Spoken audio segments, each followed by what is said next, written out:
जय बद्री विशाल। बाबा केदारनाथ की जय। भाई बहनों और प्यारा बच्चों, जय बद्री विशाल।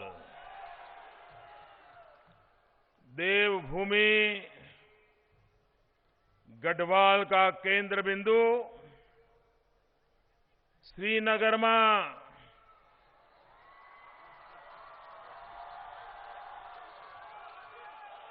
दूर दूर बटियाया आप लोगों का एक चुनावी सभा में स्वागत है।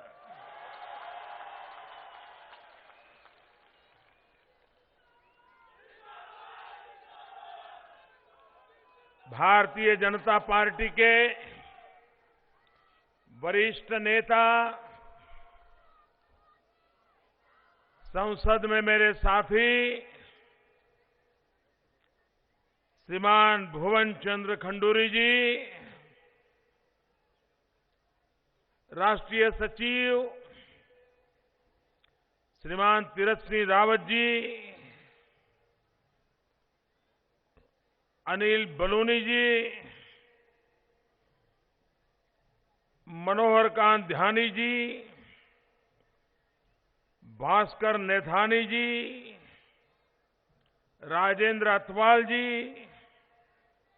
मुकेश रावत जी, अत्तर सिंह तोमर जी, अत्तर सिंह अथवाल जी, वीरेंद्र सिंह बिष्ट जी, अनिल नौटियाल जी और इस चुनाव में भारतीय जनता पार्टी के उम्मीदवार श्रीनगर से डॉक्टर धन सिंह रावत जी, यहां आइए धन सिंह जी, चौपटा खाल से श्रीमान सतपाल महाराज जी, कर्णप्रयाग से श्रीमान सुरेंद्र सिंह नेगी जी, पौड़ी से श्रीमान मुकेश कोहली जी, केदारनाथ से शैला रानी रावत जी, रुद्रप्रयाग से भरत सिंह चौधरी जी, थराली से श्रीमान मगनलाल जी, देवप्रयाग से विनोद कंडारी जी, अब सब मेरे साथ बोलिए भारत माता की। दोनों मुट्ठी पूरी ताकत से भारत माता की, भारत माता की।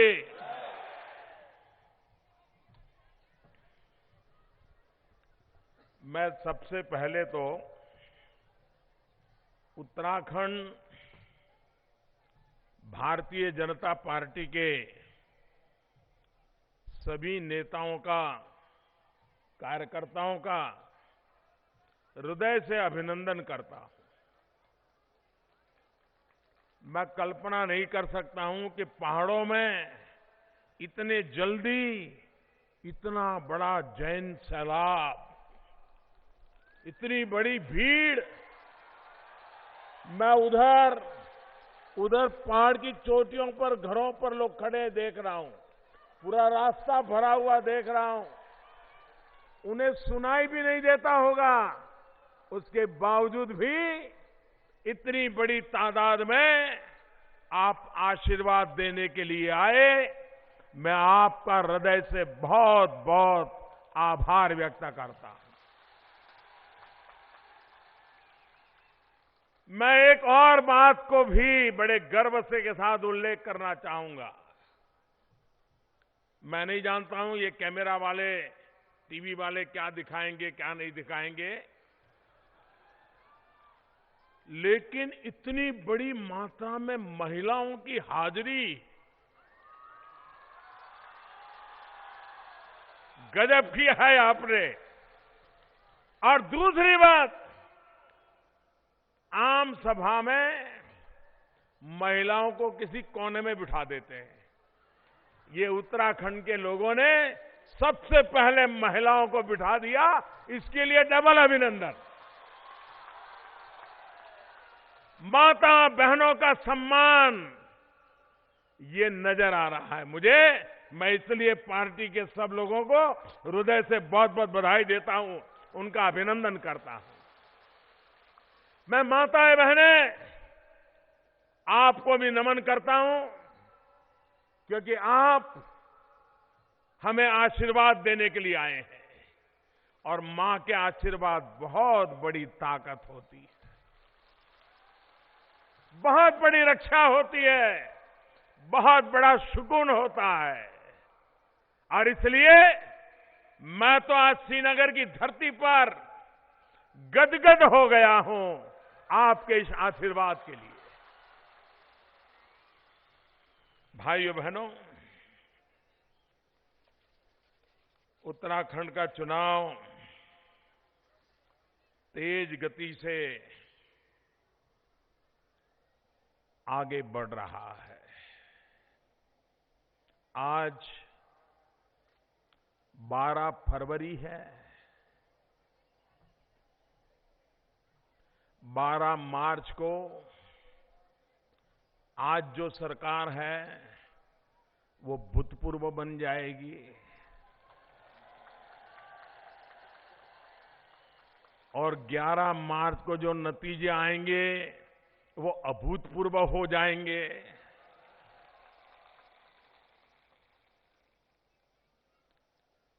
भाइयों बहनों, अटल बिहारी वाजपेयी जी ने हमारे देश को 3 राज्य दिए, 3 राज्य। मध्य प्रदेश से निकला हुआ छत्तीसगढ़, बिहार से निकला हुआ झारखंड और उत्तर प्रदेश से निकला हुआ उत्तराखंड।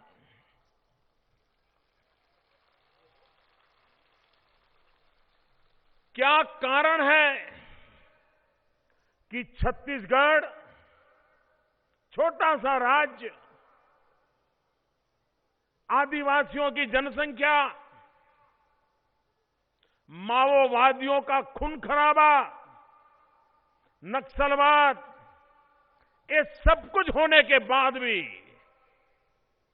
वहां की जनता ने लगातार भारतीय जनता पार्टी की सरकार बनाई।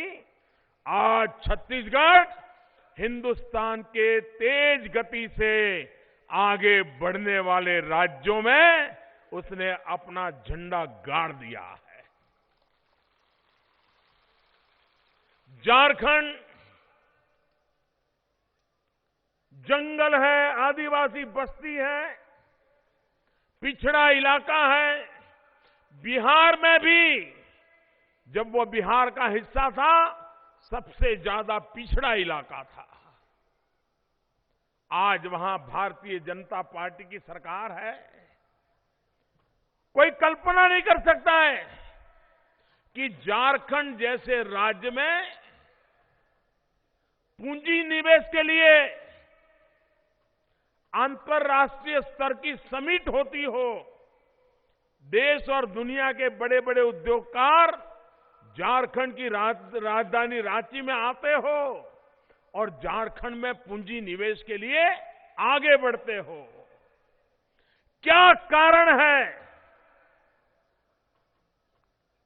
कि मेरा उत्तराखंड पीछे रह गया? क्या कारण है भाइयों? उत्तराखंड बर्बाद हुआ, उसका कारण क्या है? जरा पूरी ताकत से बताइए, कौन कारण है? कौन कारण है? कौन कारण है? जब तक उसको नहीं हटाओगे, क्या उत्तराखंड का भला होगा? क्या भला होगा? क्या भला होगा? क्या? और वो लोग जो कभी कहते थे कि हमारी लाश पर उत्तराखंड बनेगा, उनको उत्तराखंड से कोई प्यार हो सकता है क्या? हम मरेंगे लेकिन उत्तराखंड नहीं बनने देंगे, ये कांग्रेस के लोग कहते थे कि नहीं कहते थे? ये वर्तमान मुख्यमंत्री कहते थे कि नहीं कहते थे? अरे ऐसे मुख्यमंत्री उत्तराखंड की जनता में ये दम होना चाहिए। ये तो पिछले दरवाजे से घुस गए हैं, वरना उत्तराखंड की जनता उनको कभी भी बनने नहीं देती, कभी भी बनने नहीं देती। क्योंकि उन्होंने उत्तराखंड के बलिदानों पर, उत्तराखंड की जनता के गांव पर नमक छिड़कने का, एसिड छिड़कने का पाप किया था। ये तो यहां तक कह देते थे कि अलग डेवलपमेंट अथॉरिटी बना दी जाए, यूटी बना दिया जाए, लेकिन उत्तराखंड राज्य न बनाया जाए। आपको याद है, ये आज जो मुख्यमंत्री हैं, उन्होंने उत्तराखंड की रचना के विरोध में क्या कुछ नहीं किया था। जिस व्यक्ति के दिल में इस राज्य के प्रति प्यार ही न हो, लगाव न हो, क्या आपका कभी वो भला कर सकता है क्या? पूरी ताकत से जवाब दो, भला कर सकता है क्या? ऐसे व्यक्ति पे भरोसा कर सकते हैं क्या? और ये कांग्रेस पार्टी देखिए, आप मुझे बताइए, जब उत्तराखंड में आंदोलन चल रहा था अलग उत्तराखंड के लिए, नौजवान सड़कों पे आए थे, माताएं बहनें यातनाएं झेल रही थी। समाजवादी पार्टी की सरकार थी उत्तर प्रदेश में, यहां पर समाजवादी पार्टी के दरोगा बैठे हुए थे। ये रामपुर त्रिहा में क्या हुआ था भाई? हमारी माताओं बहनों पर बलात्कार हुआ था कि नहीं हुआ था? बलात्कार हुआ था कि नहीं हुआ था? अत्याचार हुए थे कि नहीं हुए थे? गोलियां चलाई गई थी नहीं चलाई गई थी? ये चलाने वाले कौन थे? समाजवादी पार्टी की सरकार थी जिसने वो जुल्म किया था। और ये कांग्रेस पार्टी देखिए आज उसी समाजवादियों की गोद में जाकर के बैठ गई है भाइयों। यही समाजवादियों को गले लगा, समाजवादियों ने और कांग्रेस ने मिलकर के उत्तराखंड में भी पर्दे के पीछे समाजवादी और कांग्रेस मिलकर के आज आपके साथ खेल खेल रहे हैं। और इसलिए भाइयों बहनों, इसलिए मैं आपसे आग्रह करने आया हूं कि चुनाव सिर्फ यहां की सरकार हटे इसके लिए नहीं है। ये चुनाव ये मुख्यमंत्री को सजा दे दे, इतने से पूरा नहीं होने वाला है। ये चुनाव इसलिए है कि हमें उत्तराखंड का भाग्य बदलना है भाइयों बहनों। कौन कहता है बदला नहीं जा सकता है?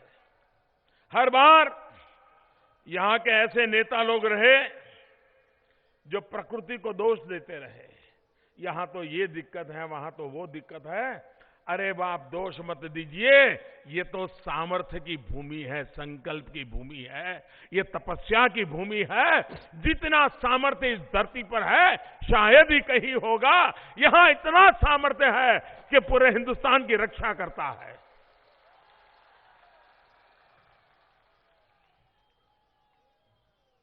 हिमालयन स्टेट्स में आप जरा सिक्किम जाकर के देखिए, वहां भी हिमालयन पहाड़ी है, हिमालयन रेंजेज है, वहां भी रास्तों की कठिनाई है, वहां भी जमीन ढह जाती है। लेकिन आज जाकर के देखिए, सिक्किम 7-8 लाख लोगों की जनसंख्या, 20 लाख से ज्यादा टूरिस्ट आते हैं वहां, 20 लाख से ज्यादा।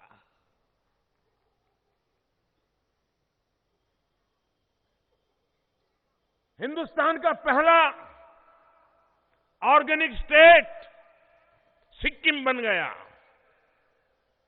भाइयों बहनों, यहां तो 125 करोड़ हिंदुस्तानी जीवन में कभी न कभी मां गंगा जी में डुबकी लगाने के लिए आना चाहते हैं, 4 धाम की यात्रा करने के लिए आना चाहते हैं। सुविधा हो या ना हो, कष्ट पड़े तो भी यहां तक आने के लिए कश्मीर से कन्याकुमारी, अटक से कटक, हर हिंदुस्तानी यहां आने के लिए लालायित रहता है। इस देवभूमि को किसी यात्री को बुलाने के लिए एडवर्टाइजमेंट करनी पड़े ऐसा नहीं है जी।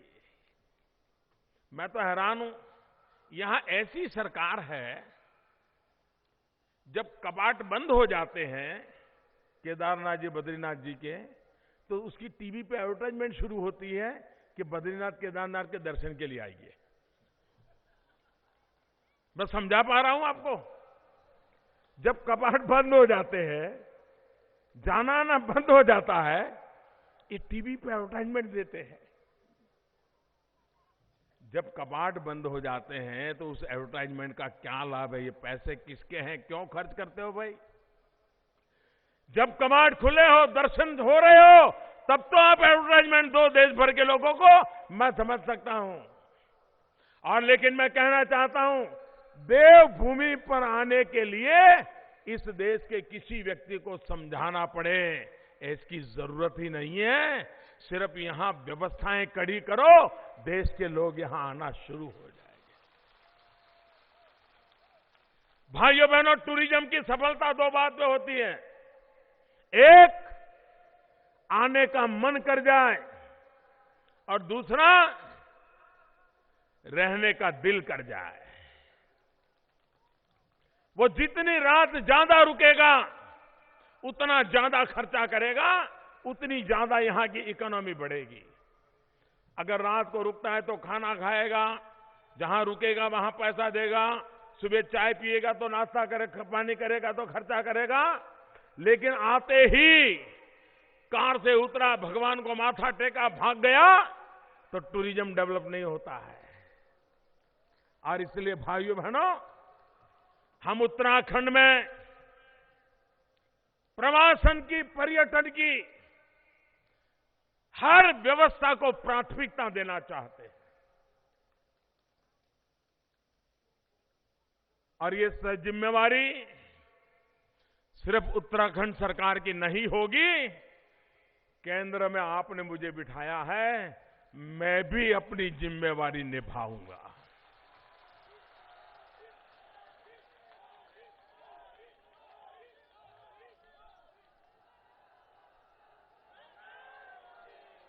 भाइयों बहनों, चारधाम, बारमासी रास्ता, ऑल वेदर रोड, क्या आजादी के 70 साल के बाद ये नहीं हो सकता था क्या? अरे जो यात्री आते हैं ना, पिछले 70 साल में जो यात्री आते हैं, उनको सिर्फ कहते एक डिब्बा रख देता दान पेटी, और लोगों को कहते कि उत्तम से उत्तम रास्ता बनाने के लिए इस पेटी के अंदर 10-10 रुपया दान देके जाइए। मैं समझता हूं देशवासियों ने इतना दान दिया होता कि आज वो रोड बन गए होते। लेकिन इनको सूझी नहीं। भाइयों बहनों, हमने 12,000 करोड़ रुपया, कितने? जरा सबके सब बोलो, कितने? 12,000 करोड़ रुपयों की लागत से 4 धाम के बारमासी रोड बनाने का फैसला किया है। और ये उत्तराखंड को नहीं, पूरे हिंदुस्तान का सपना पूरा करने का हम काम कर रहे हैं जी। बारमासी रास्ते बनने के बाद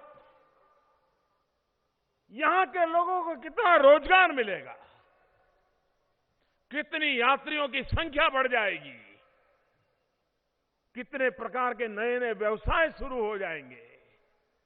भाइयों बहनों, उत्तराखंड में इतनी ताकत है। यहां का पहाड़ हो, यहां की पानी हो, यहां की जवानी हो, ताकत से भरा हुआ है भाइयों बहनों।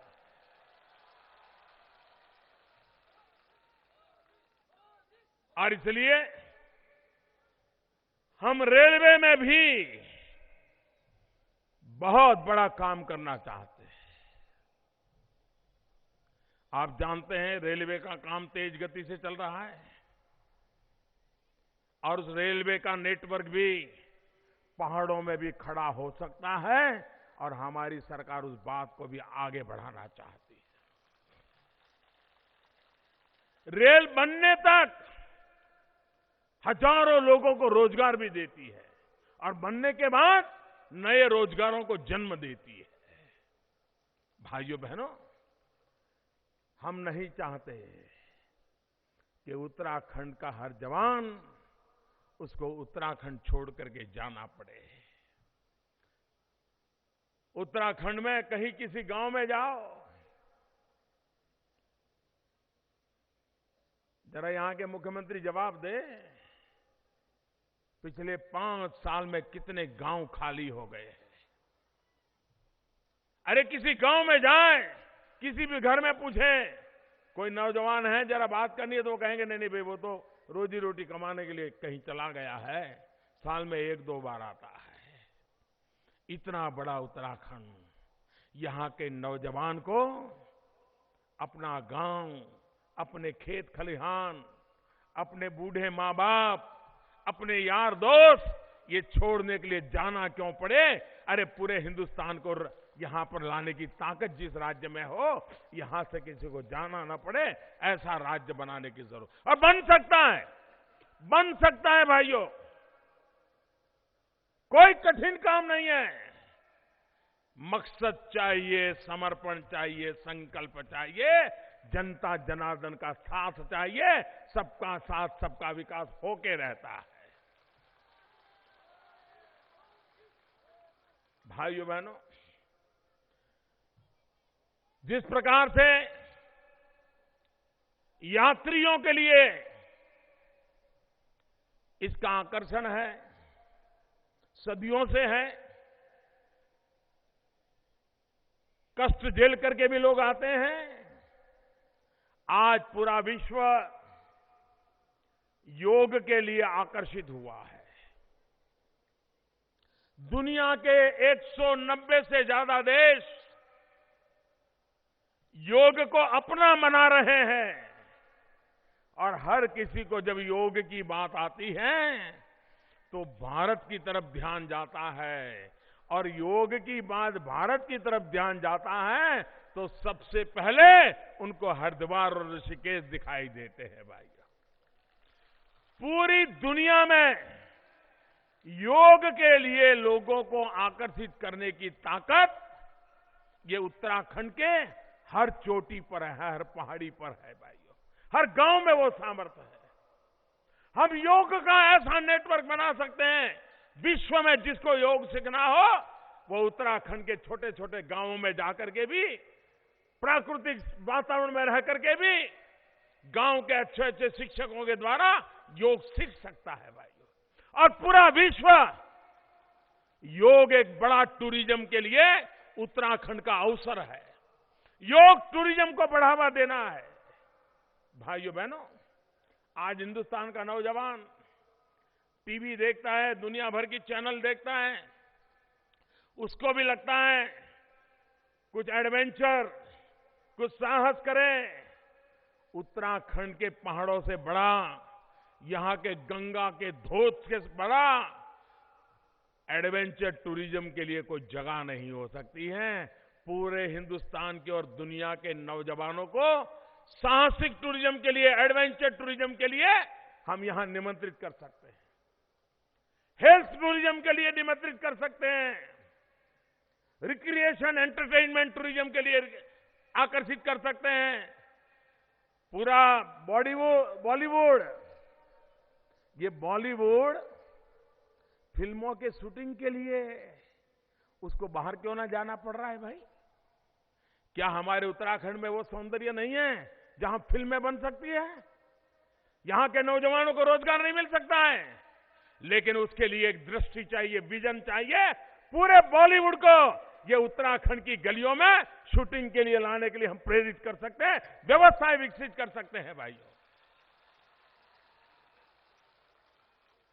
और इसलिए भाइयों बहनों, प्रवासन, पर्यटन, ये उत्तराखंड के विकास को नई ऊंचाइयों पर ले जाता है। और इसलिए भाइयों बहनों, उत्तराखंड में भारतीय जनता पार्टी की सरकार विकास के मुद्दे पर आपसे वोट मांग रही है, विकास के मुद्दे को आगे बढ़ाने के लिए वोट मांग रही है। यहां दूसरी ताकत है पर्यावरण। पर्यावरण की रक्षा भी होनी चाहिए। आप देखिए, हमारे पड़ोस में एक देश है भूटान, पर्यावरण के क्षेत्र में नमूना रूप काम किया है। वो भी हिमालय की पहाड़ियों में है, छोटा सा देश है। भाइयों बहनों, हमारा उत्तराखंड भी पूरे विश्व के लिए पर्यावरण की दृष्टि से एक बहुत बड़ा आकर्षण का केंद्र बन सकता है। पर्यावरण की ताकत के साथ यहां के पुरुषों में जैसे दम है, वैसा ही यहां की मातृशक्ति भी पूरी इकोनॉमी को चलाती है जी। उत्तराखंड की इकोनॉमी को बढ़ावा देने का काम ये मेरी माताएं बहनें कर रही है। उनका कौशल्य, उनका सामर्थ्य, उनके हाथों में हुनर अद्भुत है। भाइयों बहनों, पुरुष सीमा पर जाकर के मां भारती के लिए मर मिटता है और माताएं बहनें यहां के आर्थिक जीवन को चलाने का सामर्थ्य दिखाती हैं। ऐसा अद्भुत समाज ये देव दुर्लभ है। देवभूमि में देव दुर्लभ समाज है। यही तो हमारी सबसे बड़ी ताकत है। भाइयों बहनों, जैसे यहां का समाज शक्तिशाली है, यहां का पौधा भी उतना ही सामर्थ्यवान है। पर्यटन का सामर्थ्य है, पर्यावरण का सामर्थ्य है, पौधे का भी सामर्थ्य है। यहां का हर पौधा जड़ी बूटी है। और भाइयों बहनों, हिमालय की जड़ी बूटी का तो सदियों से उल्लेख आ रहा है। कोई ऐसा ग्रंथ नहीं होगा जिसने हिमालय की जड़ी बूटियों की चर्चा नहीं की होगी। भाइयों बहनों, आज पूरा विश्व होलिस्टिक हेल्थ केयर की ओर आगे बढ़ रहा है। आज पूरा विश्व प्राकृतिक उपचार की ओर आगे बढ़ रहा है। साइड इफेक्ट ना हो, केमिकल खाना ना पड़े, ऐसी दवाइयों की तलाश में दुनिया है। हिमालय का हर पौधा कोई न कोई जड़ी बूटी से जुड़ा हुआ है। भाइयों बहनों, हम उसको बल देना चाहते हैं। जैसे यहां का पर्यावरण यहां की अर्थव्यवस्था को बदलेगा, यहां का पर्यटन अर्थव्यवस्था को बदलेगा, यहां का पौधा भी यहां की अर्थव्यवस्था की ताकत बन जाएगा। जैसे यहां का पर्यटन, यहां का पर्यावरण, यहां का पौधा, वैसे ही यहां का पानी भी पानीदार है। यहां के पानी में भी पानी है, दम है। हम पंचेश्वर का प्रोजेक्ट के लिए नेपाल के साथ काम आगे बढ़ा रहे हैं। पंचेश्वर के साथ जब काम पूरा होगा, 34,000 करोड़ रुपए लगेंगे। इस तरफ के लोगों को रोजगार मिलने की पूरी संभावना है। और ऐसी बिजली तैयार होगी जो बिजली न सिर्फ उत्तराखंड को, हिंदुस्तान के बहुत बड़े हिस्से का अंधेरा दूर करने की ताकत रखती है। भाई, यहां के पानी में ऊर्जा है, यहां की पानी में सामर्थ्य है, पर्यटन में दम है, पर्यावरण में दम है, पौधे में दम है, यहां के पानी में भी दम है। और इसलिए भाइयों बहनों, इन ताकतों को जोड़ दें तो कोई मुझे बताएं, उत्तराखंड से पलायन रुकेगा कि नहीं रुकेगा? पलायन रुकेगा कि नहीं? ये 4 प इतने ताकतवर है कि यहां से कभी पलायन नहीं हो सकता है। और इसलिए भाइयों बहनों, हम एक निश्चित विजन के साथ उत्तराखंड का भाग्य बदलने के लिए काम कर रहे हैं और इसलिए मैं आज आपके पास आया हूं। विकास के लिए वोट मांगने के लिए आया हूं। यहां के नौजवानों का जीवन सुनिश्चित करने के लिए आपके पास आया हूं। भाइयों बहनों, अभी हमारे खंडूरी जी 1 रैंक 1 पेंशन की बात कर रहे थे।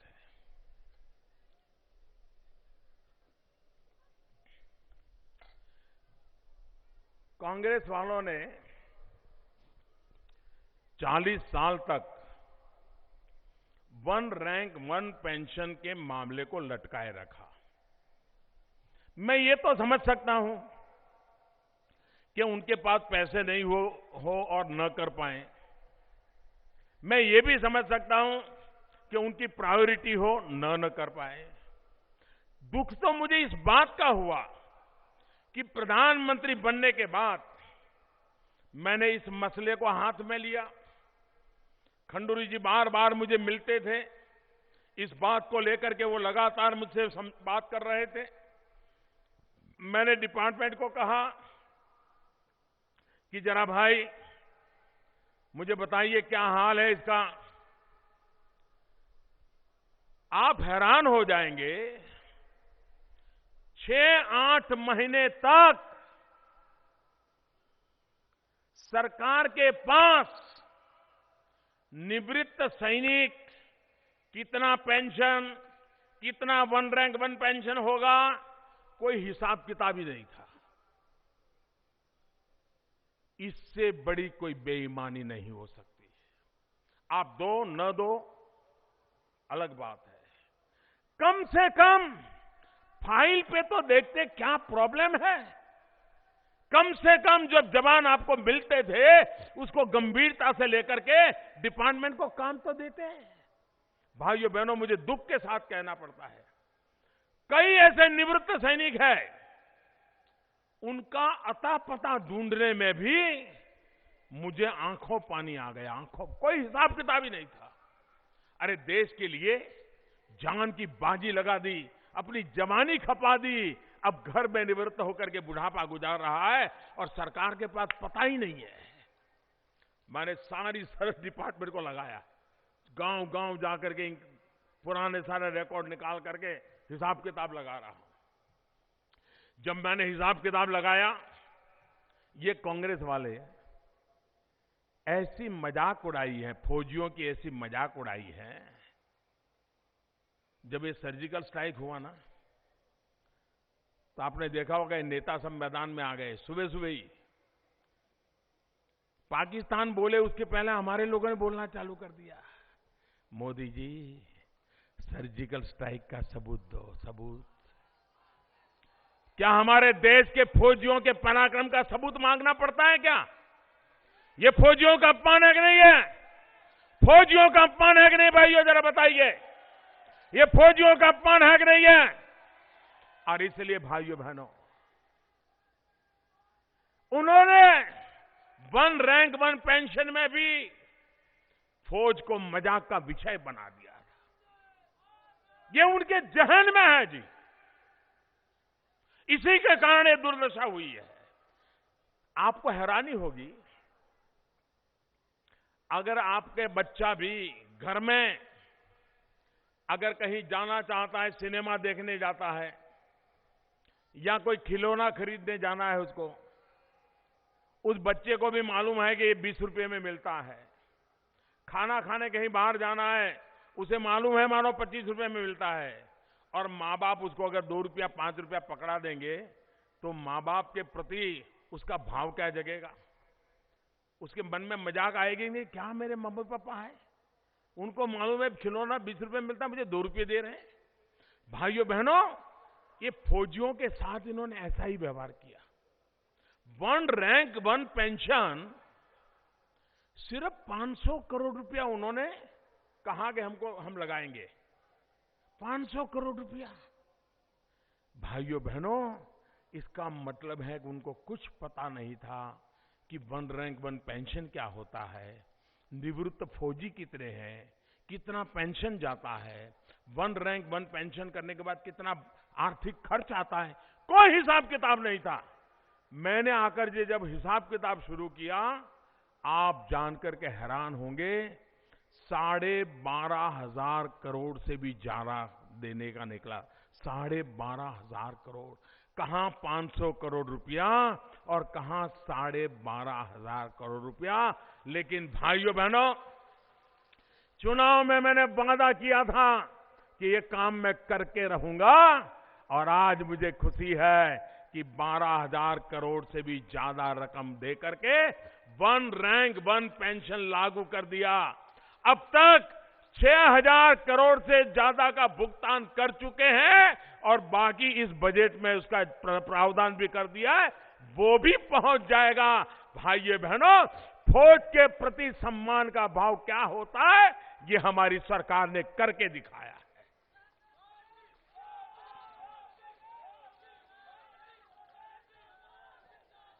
भाइयों बहनों, हमने सर्जिकल स्ट्राइक किया। देश के सेना के जवान कब तक मार झेलते रहेंगे? कब तक दुश्मनों का वार झेलते रहेंगे? भाइयों बहनों, वक्त बदल चुका है, दिल्ली में सरकार बदल चुकी है। मेरे देश का फौजी अब वार नहीं सहेगा, वो प्रतिवार करेगा, प्रतिवार करेगा। भाइयों बहनों, आप मुझे बताइए, हमारे देश में, जरा पूरी ताकत से मुझे जवाब देना, और दूर दूर से जवाब आनी चाहिए। जवाब दोगे? जरा पीछे से जवाब दोगे? ये माताएं बहनें जवाब दोगे? आप मुझे बताइए, हमारे देश को भ्रष्टाचार ने बर्बाद किया है कि नहीं किया है? भ्रष्टाचार ने तबाह किया है कि नहीं किया है? भ्रष्टाचार बर्बादी लाया है कि नहीं लाया है? भ्रष्टाचार जाना चाहिए कि नहीं जाना चाहिए? भ्रष्टाचार जाना चाहिए कि नहीं जाना चाहिए? भाइयों बहनों, इन भ्रष्टाचारियों ने काला धन और भ्रष्टाचार की जुगलबंदी चली हमारे देश में। जिसको पद मिला उसने लूटने का मौका नहीं छोड़ा। ये देवभूमि को भी इन लोगों ने लूट भूमि बना दिया, लूट भूमि बना दिया। और कैमरा के सामने पकड़े गए, लेती देती की चर्चा कर रहे थे। अवैध खनन, शराब माफिया, शराब के ठेके, यही इनके उद्योग हो गए। तबादला उद्योग, ट्रांसफर उद्योग, बदली पोस्ट का उद्योग, शराब के ठेका का उद्योग, अवैध खनन का उद्योग। भाइयों बहनों, जब हमने नोटबंदी की, 8 तारीख रात को 8 बजे इनके छक्के छूट गए। ये थप्पे के थप्पे भर करके रखे थे, अब वो 3 महीने हो गए मोदी को गाली देना बंद नहीं कर रहे। जहां भी जाते हैं, मुझे बताइए भाइयों, जिन्होंने गरीबों का लूटा है वो उनको लौटाना चाहिए कि नहीं लौटाना चाहिए? जिन्होंने मध्यम वर्ग को लूटा है उनको लौटाना चाहिए कि नहीं लौटाना चाहिए? भाइयों बहनों, मैं आपको वादा करता हूं, मैं जब तक बैठूंगा न चैन से बैठूंगा, न इनको चैन से बैठने दूंगा। क्या कर लेंगे ये? क्या कर लेंगे? और आप शराब मोदी पर आरोप लगाएंगे, झूठी बातें फैलाएंगे, तकलीफें पैदा करेंगे। अरे सब कुछ झेल लूंगा, मेरे देश के गरीबों के लिए झेलने का मुझे गर्व होता है। ये लड़ाई बंद होने वाली नहीं है। भाइयों बहनों, इस देश की तबाही कोई व्यापारियों के कारण नहीं आई है। कोई छोटा व्यापारी होगा, कोई गांव का छोटा डॉक्टर होगा, कोई छोटा वकील होगा, हो सकता है 1,000 रुपया फी लेने के बजाय वो 1,200 रुपया ले ली होगी। हो सकता है सरकार को 100 रुपया देना चाहिए, उसने 90 रुपया दिया होगा। लेकिन ये वो लोग हैं जिन्होंने अपने पसीने से कमाया है। छोटा व्यापारी होगा तो भी उसने अपने पसीने से कमाया है। बर्फ पड़ती होगी तो भी दुकान खोल करके बैठा होगा, तब जाके कमाया होगा। उन्होंने देश को लूटा नहीं है। देना चाहिए उतना शायद नहीं दिया होगा, लेकिन देश को उन लोगों ने लूटा है जिन्होंने पद पर बैठ करके पद का दुरुपयोग किया है। चाहे वो बाबू लोग हो, चाहे नेता लोग हो, चाहे थानेदार हो।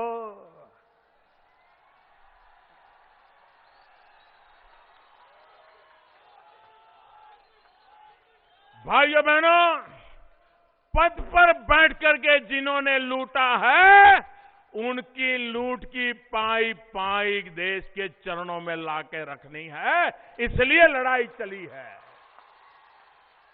ये लड़ाई छोटी नहीं है। ये 70 साल तक जिन्होंने जमा किया है, और जमा करने वाले भी इतने ताकतवर हो गए, एक चाय वाला क्या कर सकता है इनको? बड़े ताकतवर लोग हैं, लेकिन भाइयों बहनों, 125 करोड़ देशवासियों के आशीर्वाद है, और इसलिए चाय वाला भी ये बड़े बड़े चमरबंदी लोगों के खिलाफ मैदान में उतर करके आया है।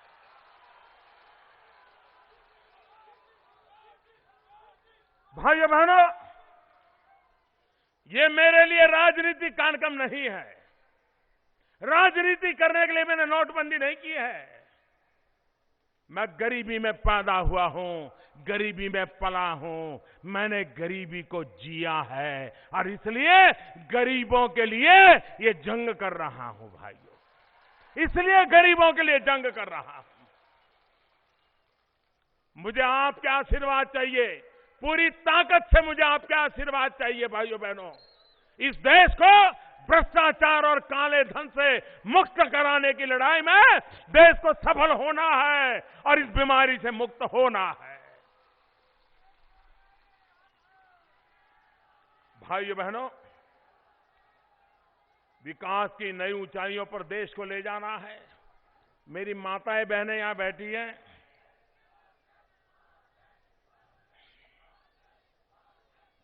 मैंने अभी हमारे यहां खादी विभाग के लोगों को एक काम दिया है।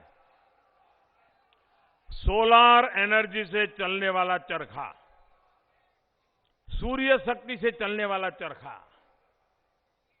जो माताएं बहनें पहाड़ों में तो यही काम ज्यादा करते हैं, उनको जिस दिन ये चरखा मैं पहुंचा पाऊंगा, अगर वो आज एक दिन में 200 रुपया कमाती है तो वो 500 रुपया कमाना शुरू कर देगी। कुछ स्थानों पर प्रयोग के रूप में काम चल रहा है। जैसे ही उसका परफेक्ट व्यवस्था हो जाएगी, उत्तराखंड के पहाड़ों में रहने वाली माताओं बहनों को उसका लाभ मिलने वाला है।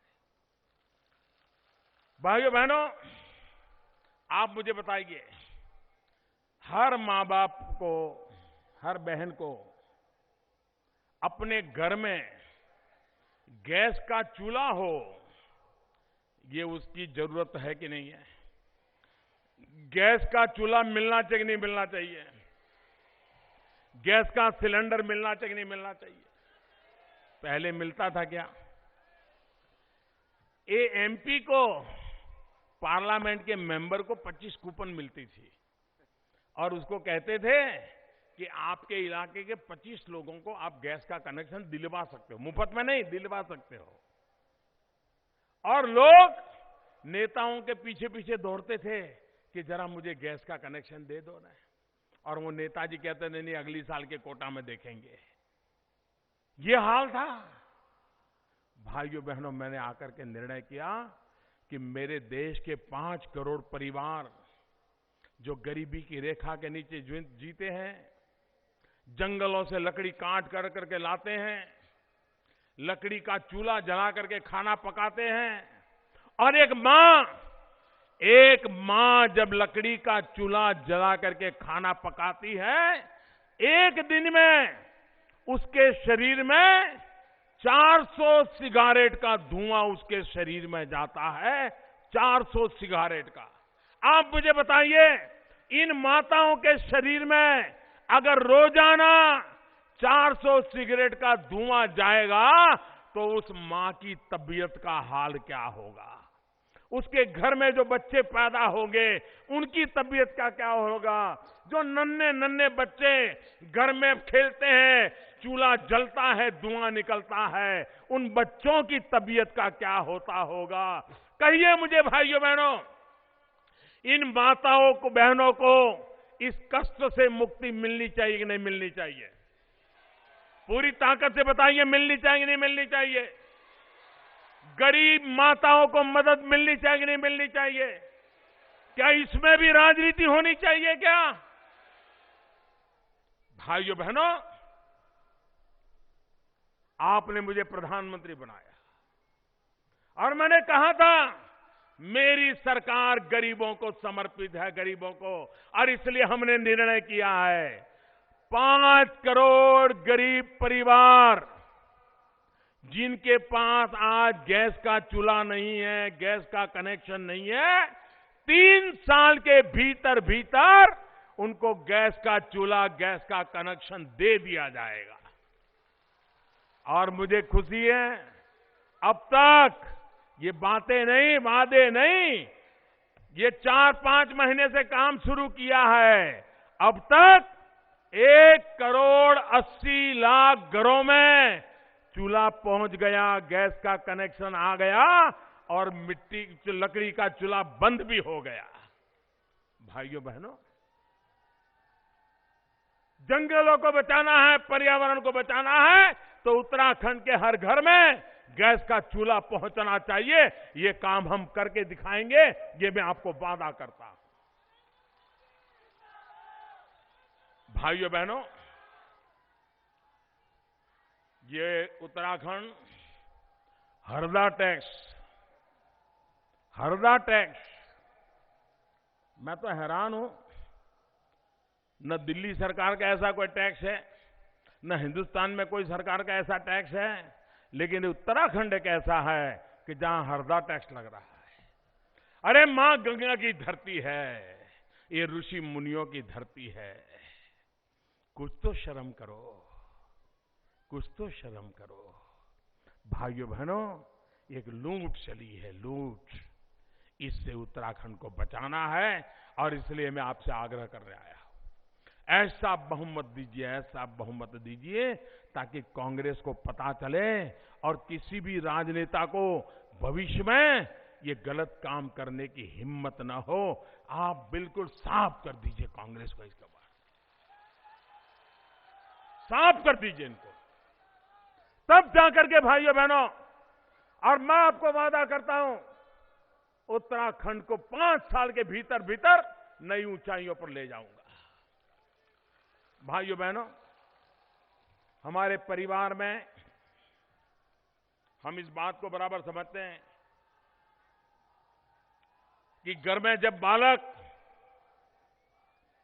16 साल का होता है तब तक तो माँ बाप कहते हैं अच्छा ठीक है, चलो खेलो, मौज करो, दौड़ो कूदो, ये करो वो करो। लेकिन जब 16 साल का हो जाता है ना, बेटा हो या बेटी, माँ और बाप बारीकाई से उसको देखते रहते हैं, क्या पढ़ रहा है, कहाँ जा रहा है, किससे मिल रहा है, किससे बात कर रहा है, जल्दी आया कि नहीं आया, ठीक से खाता है कि नहीं खाता है, उसका शरीर अब 16 साल का हुआ, जैसा बनना चाहिए वैसा बन रहा है कि नहीं बन रहा है। हर चीज माँ बाप देखते हैं कि नहीं देखते हैं, देखते हैं कि नहीं देखते हैं। बेटा या बेटी 16 साल के हो जाते हैं तो आपका विशेष ध्यान जाता है कि नहीं जाता है? जाता है ना। खास परवरिश करनी पड़ती है कि नहीं करनी पड़ती? हर माँ बाप को पता है कि बच्चा और बच्ची 16 से 21 साल में अगर ठीक से उसकी परवरिश हो गई तो फिर कभी जिंदगी में पीछे देखना नहीं पड़ता है भाइयों, फिर कभी देखना नहीं पड़ता है। ये मेरा उत्तराखंड भी अब 16 साल का हो गया है, मेरा उत्तराखंड भी 16 साल का हो गया है। ये 16 से 21 साल, ये 5 साल विशेष परवरिश की जरूरत है उत्तराखंड को। और भाइयों बहनों, उत्तराखंड की परवरिश का दायित्व लेने के लिए मैं आया हूं आपके पास। ये 16 से 21 की उम्र उत्तराखंड के जीवन की बड़ी महत्वपूर्ण उम्र है। इस 5 साल में उत्तराखंड जिस करवट बैठेगा, उत्तराखंड की आने वाले 100 साल तक की नींव इस 5 साल में लगने वाली है। और इसलिए भाइयों बहनों, कोई गलती नहीं होनी चाहिए। अच्छे से अच्छी परवरिश हो, हमारा उत्तराखंड ऐसी नई ताकत को प्राप्त करे कि 100 साल तक कभी किसी को उत्तराखंड की मदद करने की जरूरत न पड़ जाए। ऐसा उत्तराखंड ताकतवर बनाना है। इसलिए आप भारतीय जनता पार्टी को वोट दीजिए। 15 तारीख को भारी मतदान कीजिए। पुराने सारे रिकॉर्ड तोड़ दीजिए। हर पोलिंग बूथ वाला तय करे कि पिछली बार अगर पोलिंग बूथ में 600 वोट पड़े थे, तो इस बार 700 वोट से कम नहीं होंगे। पिछली बार 700 वोट पड़े थे, तो इस बार 800 वोट से कम नहीं पड़ेंगे। इस प्रकार से आप करें। और ये तो पहाड़ है, ठंड होती है, उसके बाद भी मैं कहूंगा, पहले मतदान फिर जलपान। पहले मतदान फिर जलपान। 15 तारीख को कमल के निशान पर बटन दबा करके उत्तराखंड का भाग्य बदलने का फैसला कीजिए। मेरे साथ पूरी ताकत से बोलिए, भारत माता की, भारत माता की, भारत माता की, भारत माता की। बहुत बहुत धन्यवाद।